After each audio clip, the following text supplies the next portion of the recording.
Welcome to NeuroShift, the podcast that explores the fascinating and rewarding world of brain optimization and neurofeedback technology. We explore smart, science-based tools with bite-sized, transformative insights to help listeners harness the power of their mind. Our goal is to help our listeners live their best possible life. Here's your host, licensed psychologist, Dr. Randy Kale.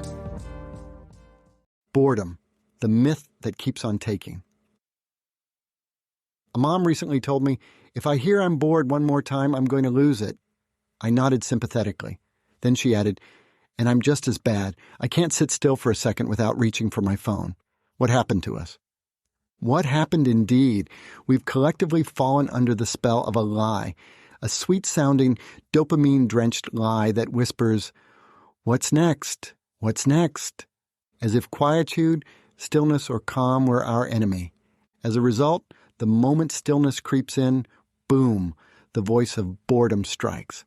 And like a mosquito in the night, it buzzes until we swat it away with something, anything. Let's pull back the curtain on this very human and very modern condition we call boredom. Boredom isn't real, but it is dangerous. Here's the truth bomb no one likes to admit. Boredom isn't a real problem. It's a construct, an illusion we've invented to explain the unsettling discomfort of not being stimulated. Once upon a time, being still was normal. Silence wasn't feared. Children sat with themselves, made up games, stared at clouds, or dug holes in the dirt just to see what was there. Adults paused, pondered, and reflected without the twitch to scroll, binge, or swipe. Now, that inner quiet feels intolerable, and for kids, it's practically a crisis if there isn't a screen, a plan, a sport, or a snack in hand. Boredom has become the default label when there's nothing immediate to distract the brain. But that's exactly where the magic used to live, in the quiet, gentle finding, creating, and discovering. The parental trap. Stop feeding the boredom beast. We love our kids. We want them to be happy. But in the pursuit of happiness, many of us have become chronic entertainers, chauffeur therapists, and on-call cruise directors. The result? Kids lose their capacity to self-generate joy, creativity, and focus. Why should they try when someone else is always ready to solve "I'm bored"? Moms, dads, here's the fix. Stop feeding it.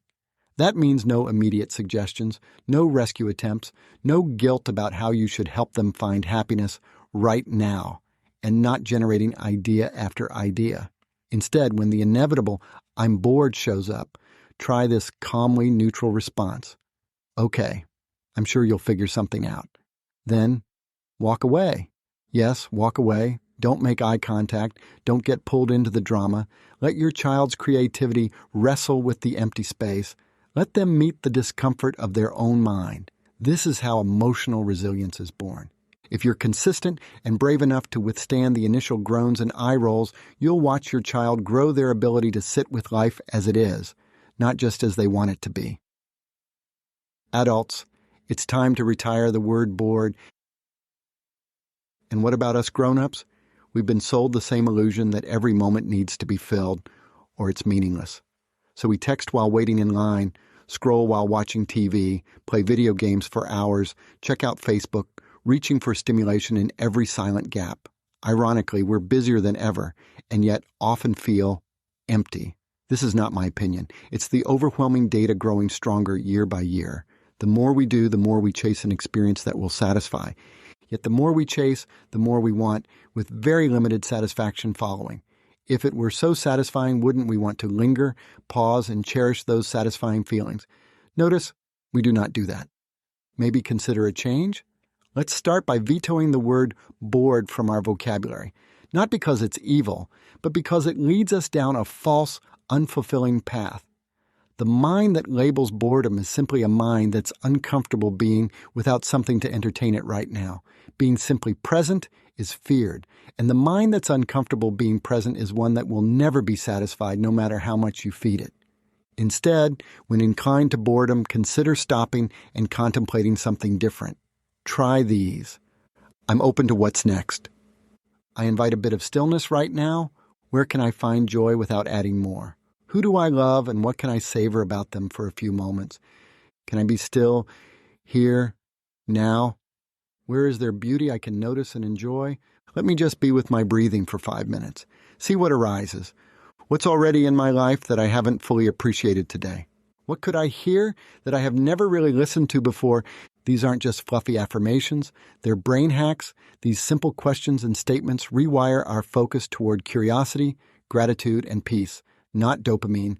Quietness, stillness, pausing is not emptiness. It's opportunity.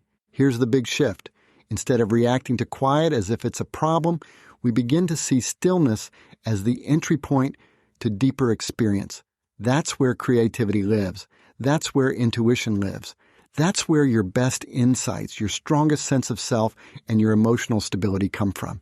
If you constantly fill the space, you miss the power of the pause. If you constantly fix your child's boredom, you deny them the opportunity to build resilience, imagination, and focus.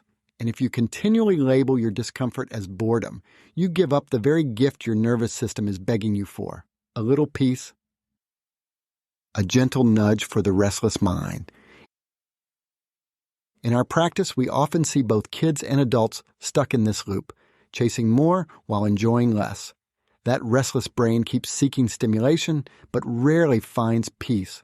Neurofeedback offers a research-backed, drug-free way to help calm the overactive mind and restore the brain's natural rhythm of engagement and stillness. Reach out at capitaldistrictneurofeedback.com to learn more. Conclusion. Can we raise a generation that doesn't fear the quiet and needs to constantly chase what's next? And can we live as adults who no longer need to chase stimulation to feel alive? I wonder.